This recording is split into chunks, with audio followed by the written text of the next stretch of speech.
family day, mama and anak. Hello, JD's community, another vlog. And I'm gonna forward to this video a day in my life as usa ka inahan, usa ka small content creator, o usa ka public servant. Correct.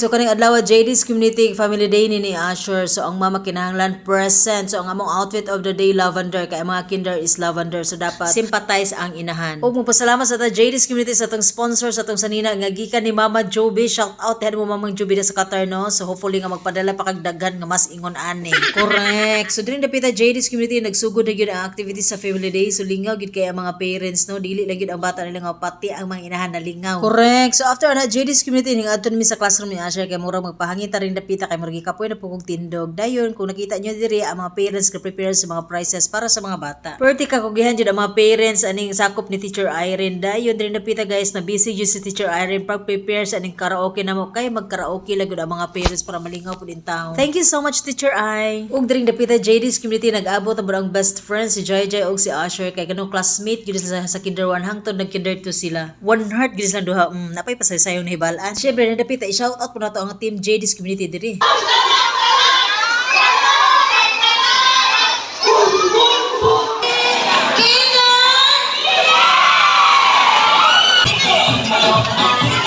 So muna to JD's community, happy kay inyong mama no kay naka-attend jud ko sa isa sa mga special events sa school ni Asher. So I'll make sure nga bisag busy jud kay ko sa trabaho kinahanglan na jud ko time pod para jud sa ko ang anak. Say bye everybody. Bye everybody. How about Manuri? And then Marie's there. They will play bingo. Bye everybody. Please don't forget to like and subscribe our YouTube channel. And hit the notification bell for updated sa lahat ng vlog ni Kala JD. Bye everybody. Bye everyone. Bye everyone. Say thank you so much JD's community.